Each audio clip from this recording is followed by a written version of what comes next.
In this edition of WUCF Artisodes, an artist who reveals Florida's past.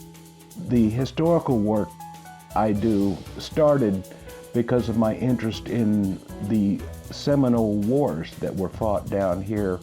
And a painter captures a simpler time.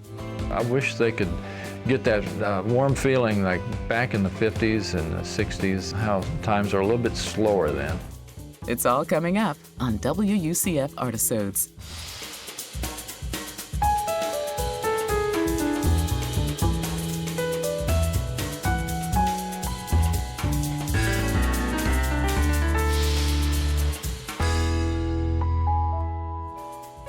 Most people would call Jackson Walker a painter. He calls himself a storyteller. And this fifth-generation Floridian loves nothing more than bringing the state's history to life, one image at a time.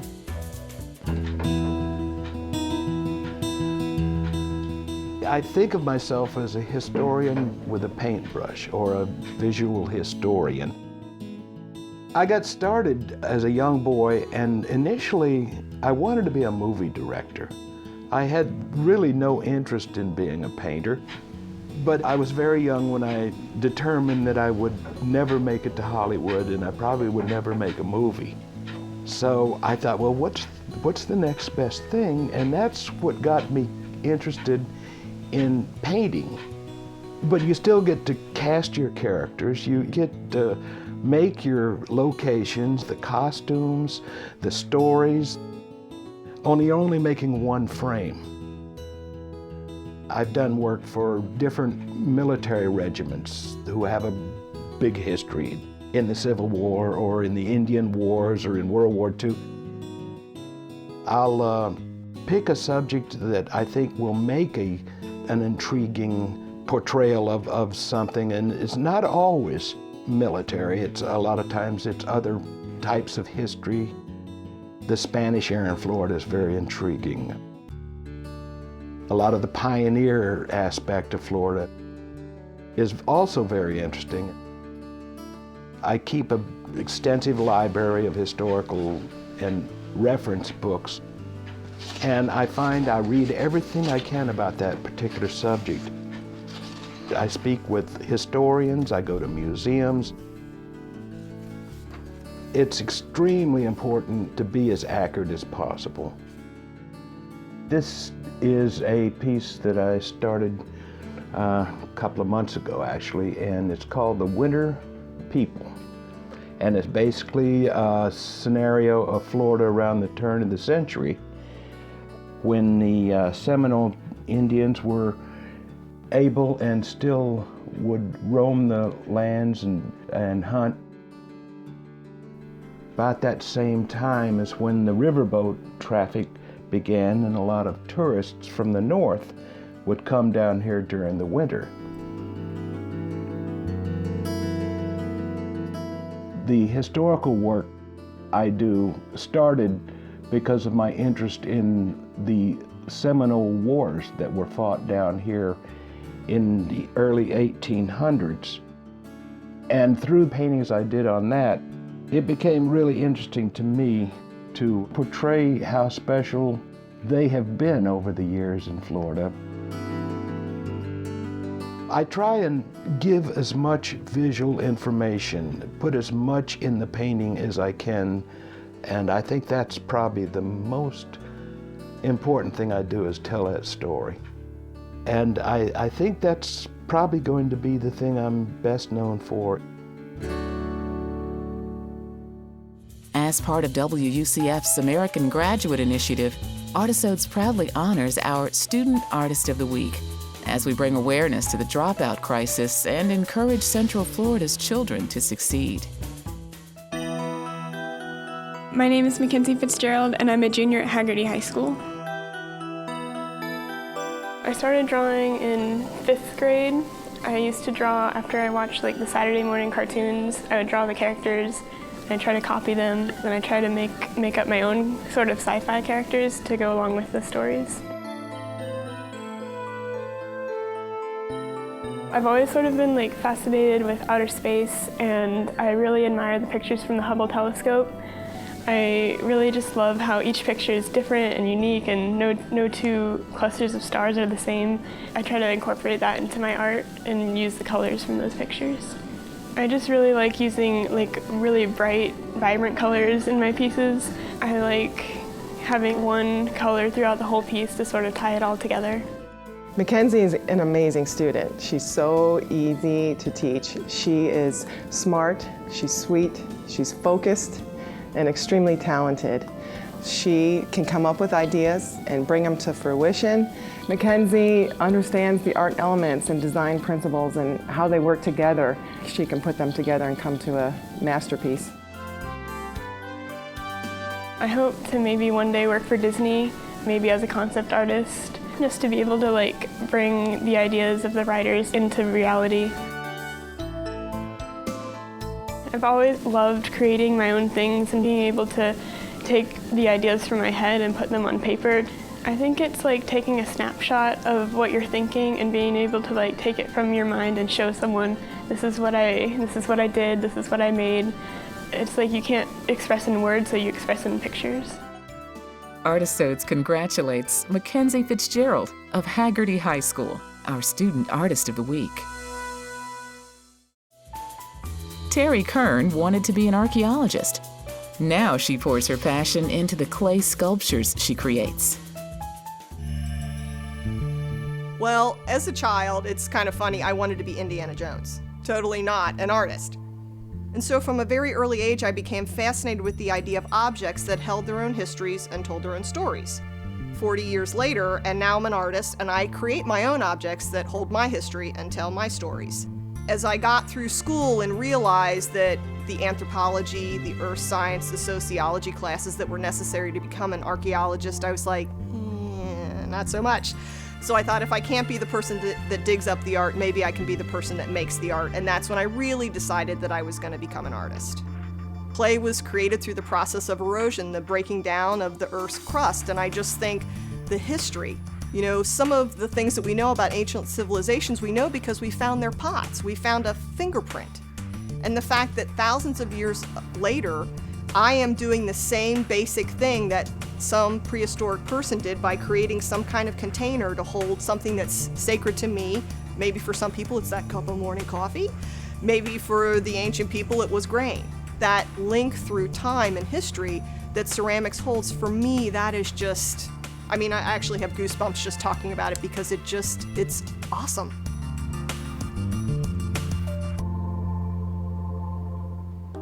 So I'll start with the ceramic vessel that I've made and I'll paint it with underglaze.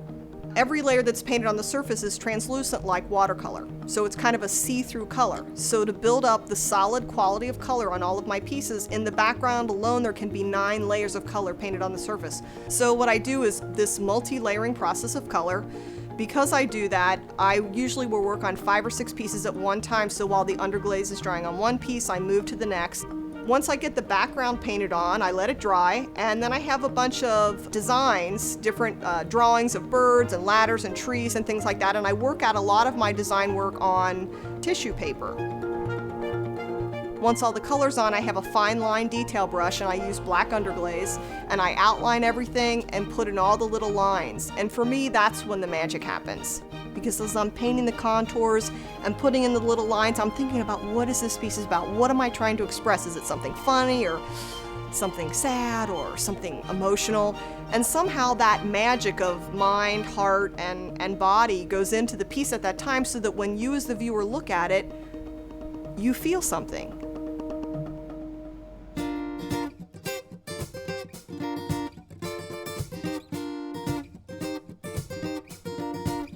My work is very narrative, it's very symbolic.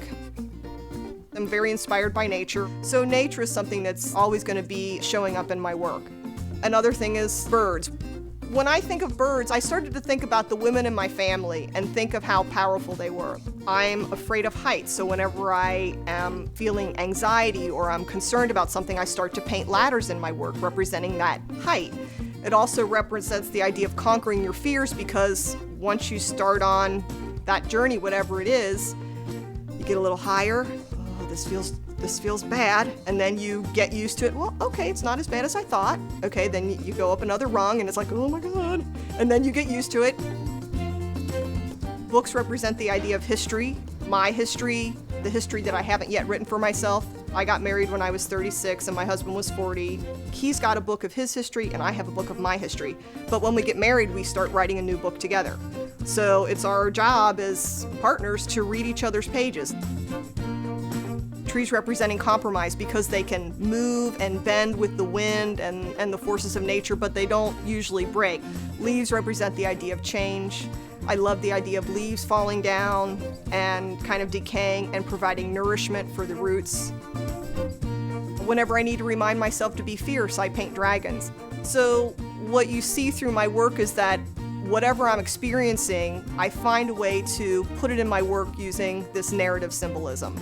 And I think that somehow the ideas I had in my head kind of filtered down through my heart and came out through my hands. So when I created something, people would look at it, not only would they like the way it looked, but they would feel something when they looked at it. And that's something that is mysterious to me still to this day.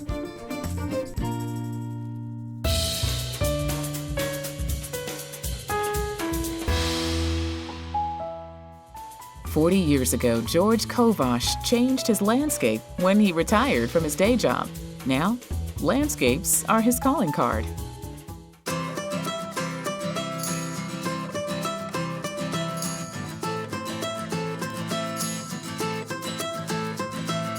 Every painting I do, I can see that I can do it better. It challenged me to go on and create and try different things.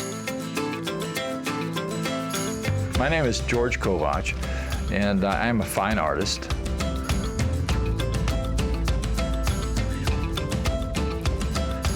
I do every kind of conceivable art there is. I do Santa Clauses, I do nostalgia, I do a lot of landscapes. I do everything I'm challenged with.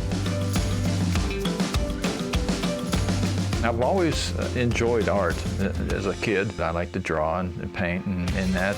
I just was fortunate where I live in Texas that art was selling, and so I stepped out of my job as a law enforcement and started painting full-time back in 1972.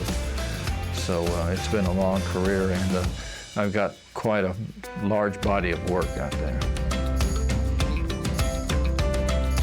My landscapes, you don't have to please anybody but yourself. That's what I like about landscapes. And a tree is a tree, you know. So I kind of balance my life with painting for myself, which is landscapes, and then painting other things, commissions for other people.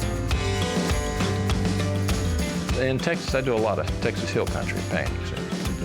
That takes care of that side of me. Up here, I do a lot of nostalgic things, and I enjoy that immensely too, because it's such a diversion from just plain landscapes, and I can build on houses and scenes like that. It reminds me of my growing up days. I grew up on a farm in Ohio and then moved to Florida, so I've seen both the North and the South, and so I draw on my experiences as a kid. A lot of that is imagined. I'll see something, I might sketch it there on location, or I'll take photographs, but I like to take a piece here, a piece there, and then build my own town and just create my own world, in fact. It's just two different worlds I play in, fine art and kind of commercial art too.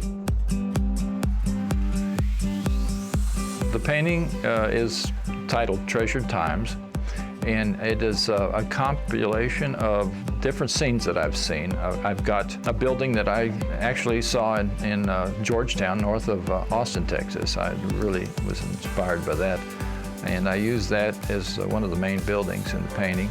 I set it back into the 1950s, so I used models, a Ford and a Chevrolet, the popular cars then. And then I put the theater in there, and gimbals and pennies and a lot of things that we recognize from the days back in the 50s and 60s. There's the Marcus Theater, which is a really noted spot in Milwaukee and this area.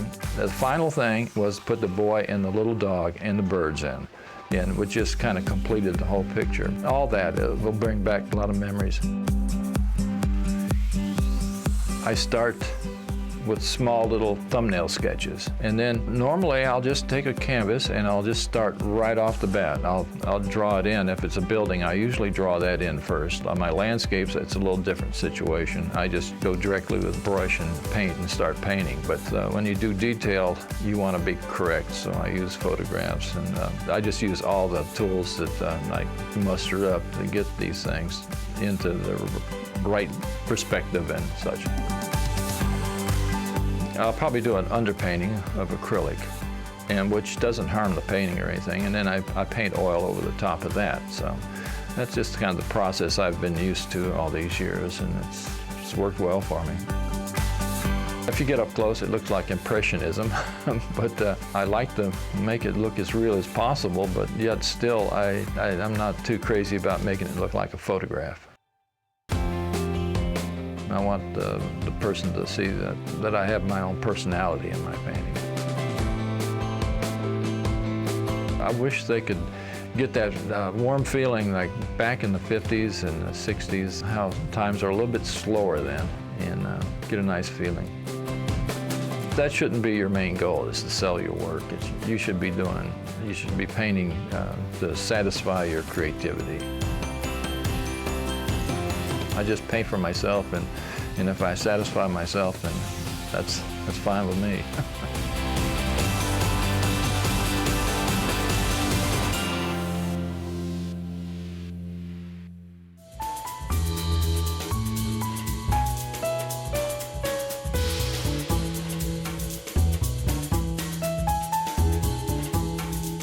George Rodrigue is perhaps best remembered for his iconic blue dog.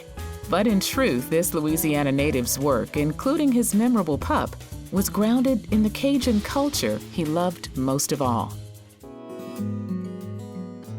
We put together these shows to really showcase Dad's work from the last 45 years and to tell the story of how he evolved as an artist, where the blue dog came from.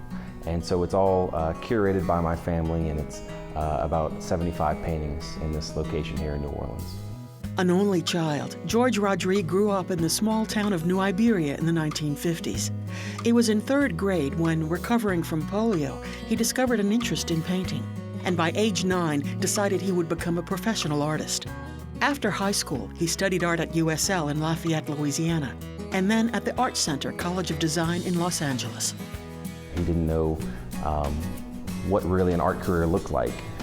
And so when he moved to Los Angeles and started to go to school there, he learned from some of the greatest artists of the time that were living in the LA area. He was there when Andy Warhol's Campbell Soup Can was on the front page of the LA Times and had the show at the Ferris Gallery. And all of those kind of things inspired him. And he learned from, all these guys who had been doing it professionally for so long of how to, ask the right questions and how to get this, real base of the basics of art form and creation, so that when he came back to Louisiana, he could apply all those things that he learned to the Louisiana landscape. He wanted to paint the landscape how he saw it, a very pop art kind of version with these oak trees and landscapes. And that's where the show starts. He wanted to tell the story of who the Cajuns were. He realized how unique we were here in Louisiana and South Louisiana, and he wanted the world to understand that. Because most people didn't know about Cajun culture in the 60s. It wasn't even a word in popular culture. And so some of those early Cajun pieces are here. And then actually the first blue dog painting ever painted is here. It's called Watchdog. So in 1984 was when the World's Fair was here in New Orleans. And he was commissioned to do a book of Cajun ghost stories. It was 40 stories, and he was commissioned to paint 40 paintings to go with each of the stories. And one of the stories had a story about this loup-garou, a Cajun werewolf dog that haunted this house. And so he painted this painting using a model of his old dog named Tiffany, and painted her bluish grayish as if she was under the full moon. And it was actually the public that called these loup-garou paintings the Blue Dog. And that's when it changed his mind, and he realized that he could create this blue dog as his new pop art symbol, his new Campbell Soup Can. While his previous work had drawn from the past and the history of Cajun culture, this new subject gave Rodrigue a way to comment on life today, and his palette took on the bright colors of pop art. The Blue Dog became a hit worldwide. Ad campaigns for Xerox and Absolute Vodka solidified Rodrigue's new icon of pop art. After the disastrous events of 9/11, 2001, Rodrigue again turned to the Blue Dog for expression. Dad went to his canvas and his easel, and he felt America had been attacked and wanted to just get it out, get that feeling out. And so he painted a blue dog with an American flag in the background, and realized that the blue of the dog made it look too happy. And so he took out his white paint and was basically going to start over. But as he whited out the dog, he realized that it was a more powerful message, that all the color had been drained from the blue dog. And so he looked at it and immediately said, this has got to be a print. We sent it out and said we would sell 1,000 of these prints at $500 a piece and try to raise some money for the Red Cross. Little did we know that the entire run of the prints would sell out in about 2 weeks. And he realized he made a mistake, that he had limited the number of the prints. We could have raised a lot more money. And so when Katrina hit New Orleans, everyone was expecting him to do something else. And so we formed Blue Dog Relief with a series of prints that raised about $2.5 million for recovery post-Katrina. From this relief and recovery stance, Rodrigue chose to become more proactive in his charitable giving, establishing the George Rodrigue Foundation of the Arts. For years, students and teachers all across the world really had been painting their own blue dogs and sending them to us. So we decided that we would start a foundation that was all about arts and education, having no idea what that meant. And so we looked for models to replicate across the country and found this great foundation in Arkansas called the Thea Foundation, and borrowed the ideas of some of their programs and brought them to Louisiana, and really began to understand exactly what the research shows about students who learn through the arts. They score higher on their tests, they have fewer discipline problems, and they have a higher attendance rate. They actually want to come to school. And so what we've done for the last 5 years is to advocate for more arts in our schools through our programs. The programs include George's Art Closet, which provides art supplies to schools across the state, and an annual art contest awarding $45,000 in college scholarships. Our biggest, most ambitious program is called Louisiana A+ Schools. And with that program, we actually train entire school faculties how to use the arts in every classroom and every subject, using music to teach English, using visual art to teach some kind of math concept. And when you do that, it really unlocks the material, gets the students to engage with it, and that's why we could see those research results. While Rodrigue continued developing his artistic vision in his more recent work, his legacy is far from complete. The entire scope of George Rodrigue's influence in the world of art will include the impact his foundation has on a new generation of artists. That's all for this week on WUCF Artisodes. Thanks for watching.